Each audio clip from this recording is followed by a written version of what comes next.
Now, David Axelrod, he was the campaign manager for Obama. Okay. I noticed something and I said it. And I said it's going to happen. And I want to show you. I want to show you the actual reference that I was talking about what the left is going to do. They're going to start doing something. And what they're going to do is they're going to start claiming that Donald Trump is not actually in charge, that Elon Musk is. And here it comes. Axelrod did it. I guess this was maybe a couple of days ago. And then yesterday we have another one. I'm going to play both. And this is something we need to watch out for. This is, you have to pay attention. Remember how I said we want a good opposition party? Like, because when you're an athlete, you want good competitors because that's what makes you better. You still want to win. And the only reason you want them to be better, so you're better. Because if you believe in your ideas, you want your ideas to win. And ultimately they will if you're on the side of truth. This, and that said, when the good players start making moves on the other team, you got to pay attention. We don't want them to be better so they beat us. We want them to be better so that we get better and we're even sharper than before, but we still want to win. Okay. We want our ideas to come to life. Now, so when you watch the tactics of the other side, it's important to notice patterns. I saw this. I really did. I don't know. I saw this, and then I have another clip, and it's going to get repeated you watch day after day. So listen to Axelrod. This is talking about the spending bill they want to pass. By the way, Trump is not the president. Elon Musk is not in any official capacity. He's not in, Trump isn't president to name him anything yet, right? This is all elect stage, okay? President-elect. Of course, he's acting, many ways he's acting presidential, and the world is treating him as presidential. And that's not the whole anything against him. Right now, Biden is still president. Articles coming out now about how just out of it Biden has been for a long time. And this is on the current structure, the president, the Senate, and the House, and really the House right now, okay? And Mike Johnson. And of course, Trump can have an opinion. But let's see so they want to pass this before they go home for Christmas. Of course, this idea of people getting held up and not going home in time, bah, they they have to stay and do your job. Let's listen to this, and then I'll stop it. Go ahead. Yeah, it does seem that the only thing that truly moves Capitol Hill is vacations, in my experience, watching that building behind me. David Axelrod, it seems that part of Trump's calculation here is that he wouldn't get blamed for this shutdown because he's not president yet, even though in many ways he's acting like president, certainly on affairs of foreign policy. Who stands to lose the most from a potential shutdown? Well, look, it's pretty clear that they were about to pass the bill, and Musk intervened, and Trump followed him, and now we're headed into this crisis period. My friend Rahm Emanuel always used to say nothing gets Congress going like the smell of jet fuel, that people are going to want to get out of Washington. So maybe that will happen again. But the thing that I find, first of all, let's just level set this. Everyone who's watching this should strap on their seatbelts, because this is what the next 4 years are going to be like. And Speaker Johnson ought to be strapping on his parachute, because I don't know how he's going to have a narrower margin come January. And if he's in this kind of jam now, imagine where he's going to be then. I don't know what's going to happen to him. What was confusing to me is Musk sends out one of his tweets, and he says no one should do anything until January 20th when Trump gets there. Trump sends out a tweet saying they ought to pass a clean CR with a debt ceiling, raising the debt ceiling, because as Adam says, he doesn't want to be blamed for it. So they seem to be saying different things, and eventually they're going to have to get together and decide who the president is. There it is. They're going to have to get together and decide who the president is. First of all, Trump is not president yet. Okay. Musk is not in an official capacity. Let me repeat that. Musk is allowed to tweet all he wants, anything he wants. That's the whole point of freedom of speech. We don't have to listen to every word he says. Okay. I can tweet. You can. We can all tweet. Okay. If there is and by the way, the difference they're claiming isn't really doesn't really, it's not framed the way he's saying it, okay? Because Trump and Vance put out a statement later. But the point is, like, there's no problem here. See what they're doing? They're going to look at any space between Trump and Musk and start to say, well, they're not on the same page, and who's actually in control. So they're jumping this gap, and that Musk is really in charge. They're going to have to decide who after all this, is there any doubt that President Trump is the guy just the most monumental comeback in political history? Uniting, bringing people in. He invited President Xi of China to the inauguration. They're saying that's a big move. He's not going to come. I'm sure. I imagine he's not going to come. But I mean, he wants the big deal. Okay, and part of a reason of bringing people in like Musk he's not a computer. Musk isn't a computer just to be used.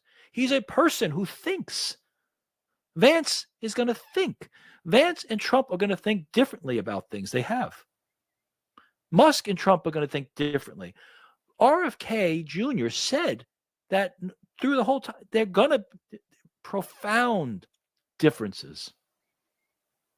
So Trump's not president yet. Musk has an opinion. Who cares if they're not on the same page? When it's time for Trump to decide something, he'll decide something. What difference does this make?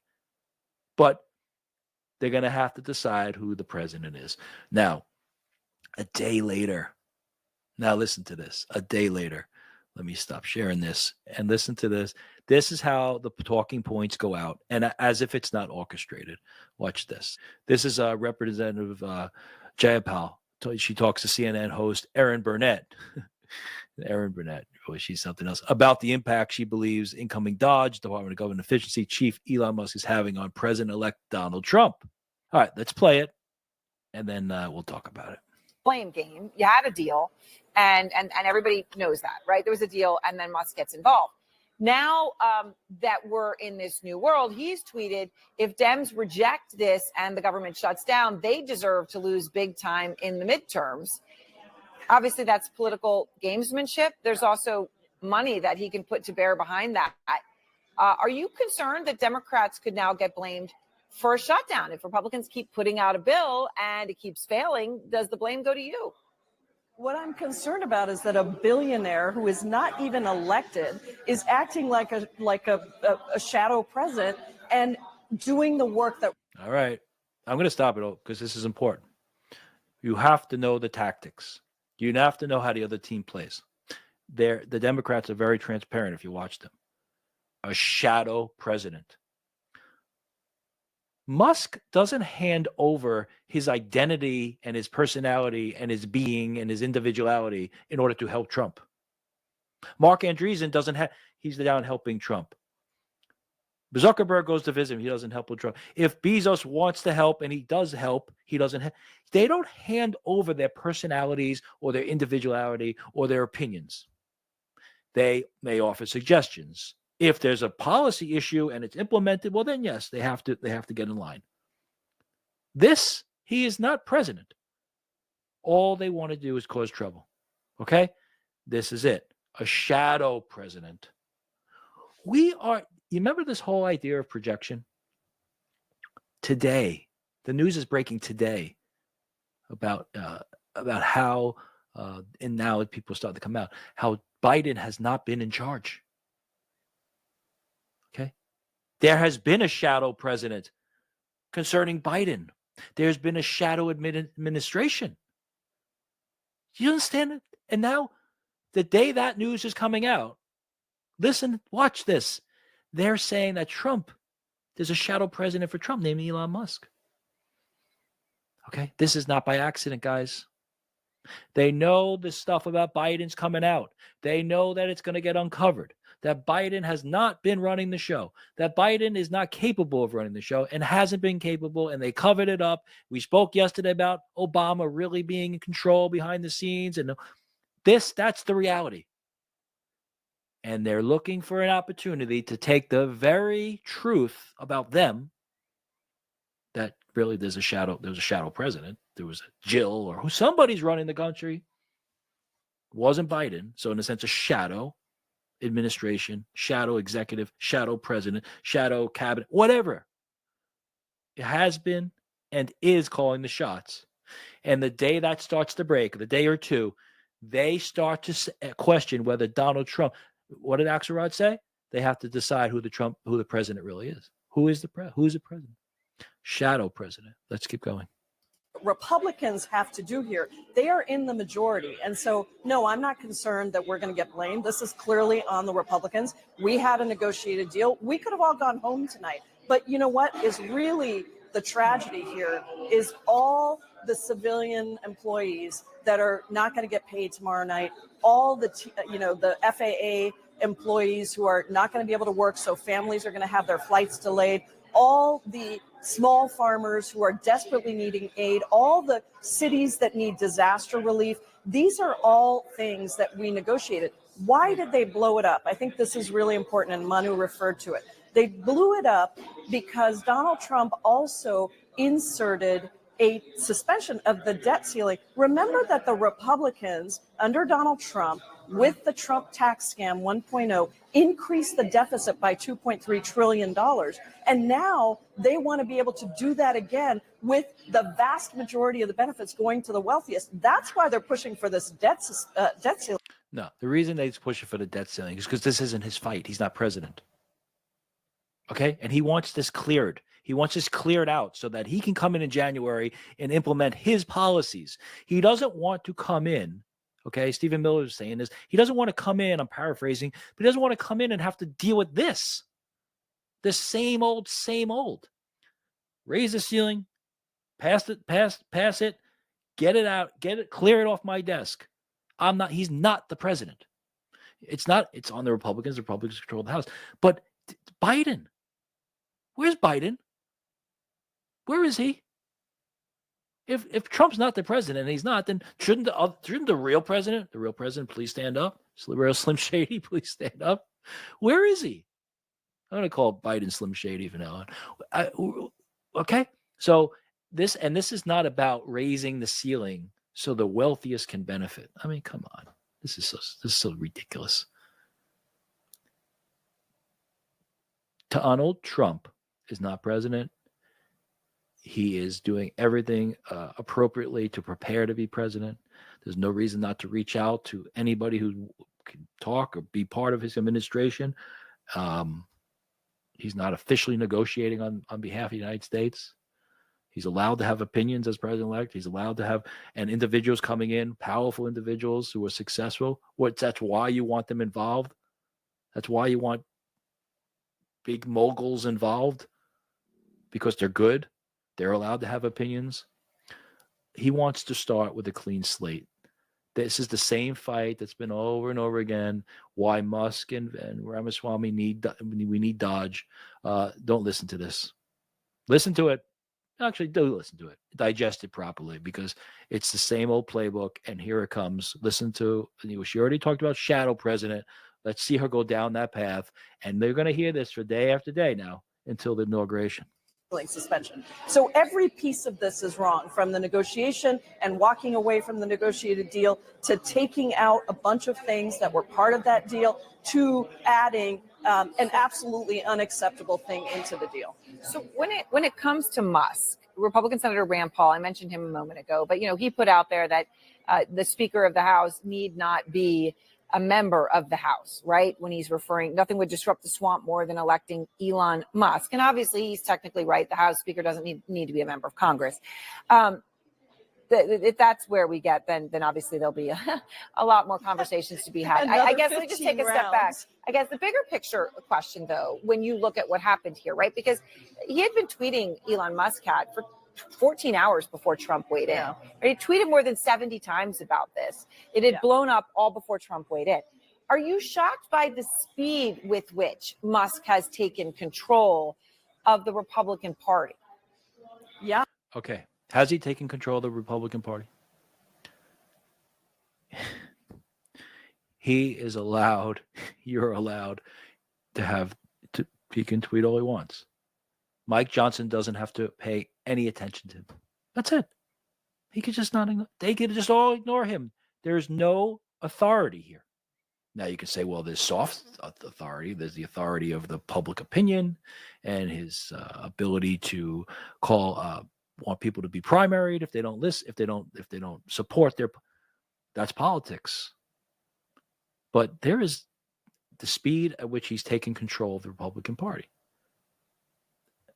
You know, so how do you define control? Does he have an influence? Yes, he certainly has an influence. But isn't the influence that we've seen up to this point what we want? Isn't that the point?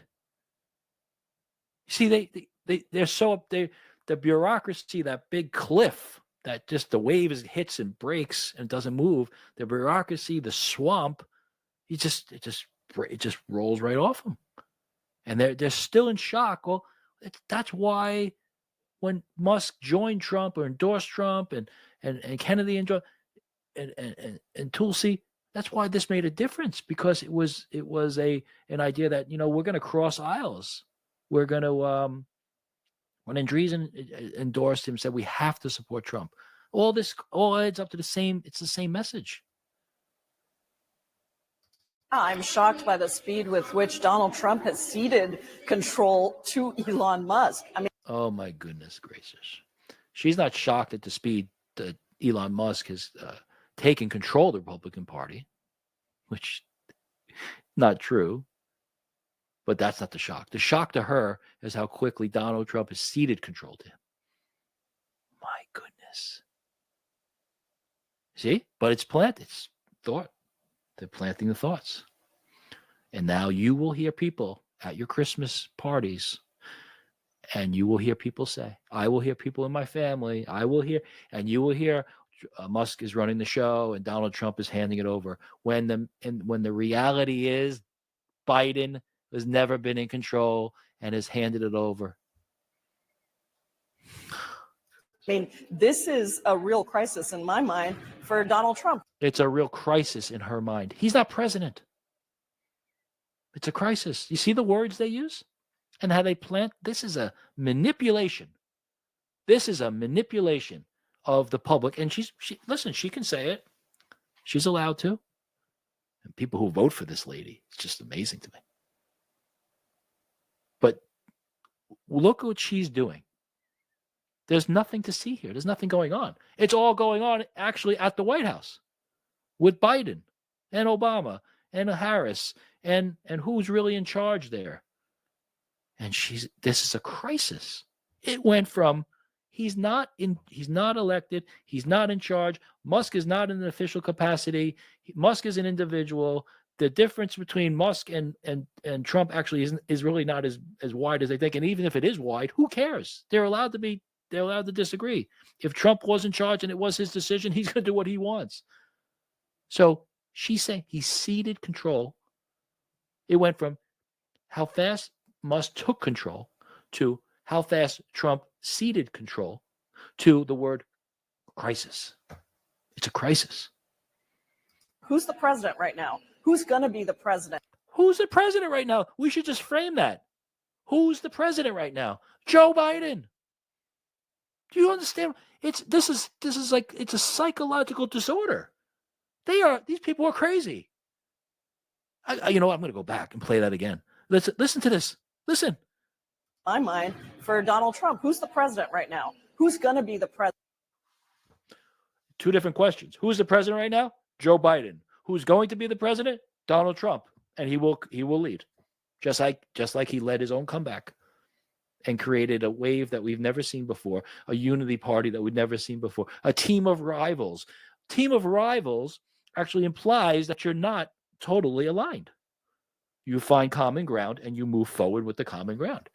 Like in war, when we worked with Russia, did we have common ground? Yes, we had common ground. We wanted to defeat the Nazis and Hitler. Were there differences? Oh yeah, there were differences. President, or who's the president-elect, I should say, and who's going to be the president come the new year? I don't know who we. This is comical. I'm sorry, I got to keep stopping it.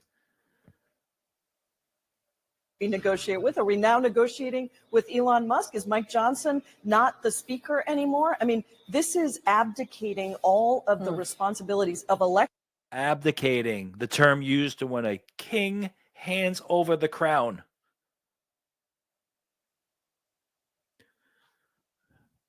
Where is this lady from? Where is she? Where is I don't know where her district is. Officials, whether it's the Republican speaker or the Republican president to be, and giving it to an unelected guy. So I am shocked at the speed with which giving it to him. What has he been given? He tweets 70 times every 14 hours for the last 4 years. Donald Trump seems to have conceded his power to Elon Musk. And I think that at the end of the day, once again, let's remember that if we do not pass this negotiated bill that Leader Jeffries negotiated with all the four corners, then it is the American people who are going to suffer. Why? Because a billionaire who doesn't have to worry about where his rent comes from, doesn't have to worry about, being able to pay the rent or being able to afford his drugs. He is the one calling the shots and really hurting everyday Americans, working class Americans across this country who depend on the federal government to provide these different programs. All right. Okay. Here we go again. Now they're going to attack, this is the endless refrain of the billionaire doesn't have to worry about these needs. And therefore the billionaire doesn't care about the needs. Elon Musk, unlike most of these people in Congress, runs a tremendous business and hires thousands of people. Yes, he does care every day about his employees. Yes, he does. Every day. It's idiotic. He is one of the, if you grabbed all those people over in the House and the Senate, put them all together and I wonder if all of them combined in their private businesses have more employees than Musk. And Musk doesn't understand what it's like to care about people because he's a billionaire. What about the responsibility? What about the responsibility of all his employees? And you know what? He's known for that. He makes the moral argument that people need to show up to work in the physical space. When a lot of people that are white collar or high up in the technology field can do it virtually because they can. But he wants them there. Why? Because he thinks it's a moral issue because the person who needs to show up, the one cleaning the bathroom, has to show up to clean the actual bathroom. So this is the same man who sees a moral argument why the technical person has to show up because it's an equal playing field with the custodian staff. Does that sound like a man who's out of touch with the employee or out of touch with this is nonsense. It's shameful. It's absolutely shameful. All right. I'm going to leave that there. This lady is just be conscious and be aware of what they're going to do. This will be the play for a while. This is the Russia. It's going to be billionaire. What was the phrase that he handed over power? He ceded power. He's handed over the throne. He's abdicated his position.